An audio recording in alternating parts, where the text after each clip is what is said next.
Hi, in this video we're going to show you how to disable OneDrive and stop the sync process after you install Windows. So you might have noticed after you install Windows and it logs in the first time that OneDrive automatically connects and starts syncing your files to your desktop and documents and that type of thing. So if you don't want to do that, it's pretty easy to do. Alright, so we're almost done with this Windows 11 installation here, so we're just going to go through the last couple steps and then we'll stop the OneDrive once we get to our desktop.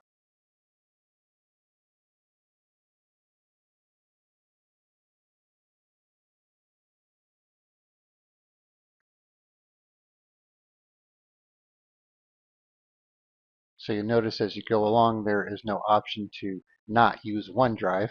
You just get options for pretty much everything else but that.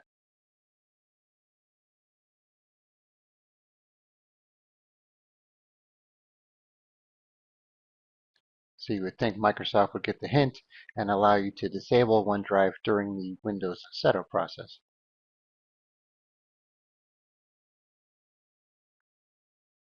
Alright, so we are logged in for the first time here. Alright, so it might take a minute before OneDrive actually kicks in because you might not notice it right away. So we'll give it a minute here, maybe pause the video until it starts. Alright, so you can see here we have the OneDrive icon there, just said updating. Kind of disappeared. There it is. All right, and you can see it's processing changes here.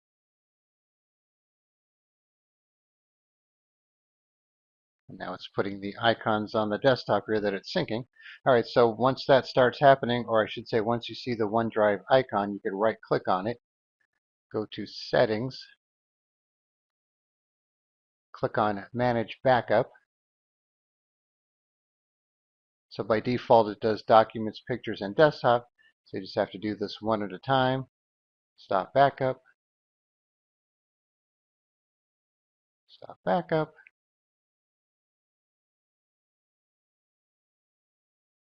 And I can see the files disappeared there. And then what you could do too is go to Account and then unlink this PC just to disconnect your account from OneDrive. Unlink account. All right, so now that's stopped, but the OneDrive icon's still going to be there. So you could also right-click the taskbar, go to Task Manager, go to the Startup Apps section here, and then you can right-click on OneDrive and disable that too. So hopefully it will not start with Windows. And of course, you could always go through and uninstall it as well if you think you'll never use it. All right, so once again, just wait for Windows to finish installing. Do your first login. Wait for the OneDrive icon to load there. And then once it starts doing its thing, just right-click on it. Go to Settings. Go to Manage Backup. Turn off the backups. Disconnect your account if you need to. And that's all there is to it. All right, thanks for watching. Be sure to subscribe.